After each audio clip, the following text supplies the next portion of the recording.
ಮಂಡಳಿ ಸಂಬಂಧ ಕಾಂಗ್ರೆಸ್ ಮತ್ತು ಜೆಡಿಎಸ್ನಲ್ಲಿ ಜಗಳ ಅಂತೂ ತೀವ್ರಗೊಳ್ತಾ ಇದೆ. ಕಡೆಯ ಕ್ಷಣದಲ್ಲೂ ಮಾಲಿನ್ಯ ನಿಯಂತ್ರಣ ಮಂಡಳಿ ಅಧ್ಯಕ್ಷ ಸ್ಥಾನ ಕೈತಪ್ಪಿದ ಹಿನ್ನೆಲೆಯಲ್ಲಿ ಆಘಾತಗೊಂಡಿರುವ ಚಿಕ್ಕಬಳ್ಳಾಪುರ ಶಾಸಕ ಡಾಕ್ಟರ್ ಕೆ ಸುಧಾಕರ್ ಈಗ ಕಿಡಿಕಾರಿದ್ದಾರೆ. ಮುಖ್ಯಮಂತ್ರಿ ಯಾಕೆ ಬೇಕು? ಮುಖ್ಯ ಕಾರ್ಯದರ್ಶಿ ಸಾಕಲ್ವಾ? 80 ಸ್ಥಾನಗಳನ್ನು ಗೆದ್ದು ಅಧಿಕಾರವನ್ನು ಜೆಡಿಎಸ್ಗೆ ಬಿಟ್ಟುಕೊಟ್ಟಿದ್ದೇವೆ. ಮಾಲಿನ್ಯ ನಿಯಂತ್ರಣ ಮಂಡಳಿಯನ್ನು ಜೆಡಿಎಸ್ನವರು ತಮ್ಮ ಕುಟುಂಬಕ್ಕೆ ಕೊಟ್ಕೊಳ್ಳಿ. ಕೆಲ ಅಧಿಕಾರಿಗಳಿಗೆ ನಿವೃತ್ತಿಯ ಬಳಿಕವೂ ಅಧಿಕಾರ ಬೇಕು ಅನ್ನೋ ಆಸೆ. ಅಧಿಕಾರಿಗಳೇ ಎಲ್ಲವನ್ನು ಮಾಡೋದಾದರೆ ಮುಖ್ಯಮಂತ್ರಿ ಯಾಕೆ ಬೇಕು ಅಂತ ಪ್ರಶ್ನೆ ಮಾಡಿದ್ದಾರೆ. ಇತ್ತ ನಿಗಮ ಮಂಡಳಿಗಳ ಬಗ್ಗೆ ಕುಮಾರಸ್ವಾಮಿ ಜೊತೆ ಮಾತನಾಡೋದಾಗಿ ಮಾಜಿ CM Siddaramaiah, DCM doctor Parameshwar ಹೇಳಿಕೆ ಕೊಟ್ಟಿದ್ದಾರೆ. ನಿಗಮ ಮಂಡಳಿಗೆ ಕುಮಾರಸ್ವಾಮಿ ಅವ್ರ ಜೊತೆ ಮಾತಾಡ್ತೀನಿ. ಯಾಕೆ ಹೋಲ್ಡ್ ಮಾಡಿದಾರೋ ಗೊತ್ತಿಲ್ಲ ನನಗೆ. ನಾನು ಅವ್ರ ಜೊತೆ ಮಾತಾಡ್ತೀನಿ ಹೋದ್ಮೇಲೆ.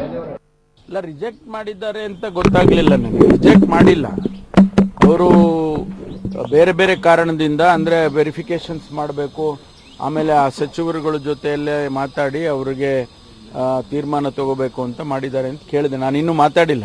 ಮುಖ್ಯಮಂತ್ರಿಗಳ ಜೊತೆಯಲ್ಲಿ ಮಧ್ಯಾಹ್ನ ಮಾತಾಡಿ ನಾವೇನು ತೀರ್ಮಾನ ಮಾಡಿದ್ದೀವಿ ಕಾಂಗ್ರೆಸ್ ಪಕ್ಷದ ವತಿಯಿಂದ ಅವುಗಳನ್ನೆಲ್ಲವನ್ನು ಕೂಡ ಸರ್ಕಾರಿ ಆದೇಶ ಹೊರಡಿಸಬೇಕು ಅಂತೇಳಿ ನಾನು ಅವರಿಗೆ ವಿನಂತಿ ಮಾಡ್ತೇನೆ. ಅದರಲ್ಲಿ ನಂದೊಬ್ಬಂದೇ ಅಲ್ಲ, ಇನ್ನೂ ಕೂಡ ನನ್ನ 5 ಜನರು ಶಾಸಕ ಸ್ನೇಹಿತರುಗಳದು ಕೂಡ ಮಾಡಿಲ್ಲ.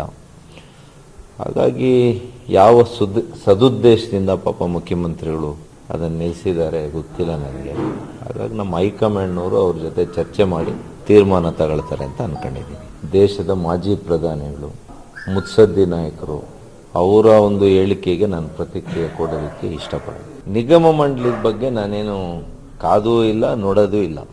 ನಮ್ಮ ಕ್ಷೇತ್ರದ ಕೆಲಸ ಮಾಡೋಕ್ಕೆ ಹೋಗ್ತಾ ಇದ್ದೀನಿ. ಹಾಗಾಗಿ ಈಗ ಇದು ಹೈಕಮಾಂಡ್ನವರು, ಇದೇನಾಗಿದೆ ಅಂತಂದರೆ ನಮ್ಮ ರಾಹುಲ್ ಗಾಂಧಿ ಅವರು ನಮ್ಮ ಅಧ್ಯಕ್ಷರ ಮುಂದೆ ತೆಗೆದುಕೊಂಡಂಥ ನಿರ್ಧಾರಗಳಿವೆಲ್ಲ ಕೂಡ. ಡಾಕ್ಟರ್ ಸುಧಾಕರ್ ಈಗಾಗಲೇ ಹಲವಾರು ಬಾರಿ ತಮ್ಮ ರೆಬಲ್ ಲಕ್ಷಣಗಳನ್ನು ತೋರಿಸಿದ್ದಾರೆ. ಈಗಲೂ ಕೂಡ ತಮ್ಮ ಅಸಮಾಧಾನವನ್ನು ಈ ಮೂಲಕ ಹೊರಹಾಕ್ತಿದ್ದಾರೆ. 80 ಸ್ಥಾನ ಗೆದ್ವಿ, ಇನ್ನೊಬ್ರಿಗೆ ಅಧಿಕಾರ ಕೊಟ್ವಿ, ಅದು ಬಿಟ್ಟು ಕೊಟ್ವಿ, ಈಗ ಹಿಂಗಾಗಿದೆ, ಅವ್ರ ಕುಟುಂಬದವರೇ ಕೊಟ್ಕೊಳ್ಳಿ ಬಿಡಿ ಅಂತೆಲ್ಲ ತಮ್ಮ ಅಸಮಾಧಾನದ ನುಡಿಗಳನ್ನು ಹೊರಹಾಕಿದ್ದಾರೆ, ಕಿಡಿಕಾರಿದ್ದಾರೆ, ಬೇಜಾರು ಹಾಕಿದ್ದಾರೆ. ಮುಖ್ಯಮಂತ್ರಿ ಯಾಕೆ ಬೇಕು ಅಂತ ಪ್ರಶ್ನೆ ಮಾಡಿದ್ದಾರೆ. ಮುಖ್ಯ ಕಾರ್ಯದರ್ಶಿಗೆ ಇದನ್ನೆಲ್ಲ ಹ್ಯಾಂಡಲ್ ಮಾಡ್ಬೋದಲ್ಲ ಅಂತ ಕೂಡ ಹೇಳಿದ್ದಾರೆ. Let's see. ಸಮನ್ವಯ ಸಮಿತಿಯ ಅಧ್ಯಕ್ಷರೇ ಈ ಕ್ಷಣಕ್ಕೆ ಇನ್ನೂ ಐಡಿಯಾ ಇಲ್ಲ. ಮುಖ್ಯಮಂತ್ರಿ ಜೊತೆ ಮಾತಾಡ್ತೀನಿ ಅಂತಿರಬೇಕಾದ್ರೆ ಎರಡೂ ಪಕ್ಷಗಳ ಸಮನ್ವಯದಲ್ಲಿ ಏನೋ ಕೊರತೆ ಎದ್ದು ಕಾಣ್ತಾ ಇದೆ ಈ ಕ್ಷಣಕ್ಕೆ.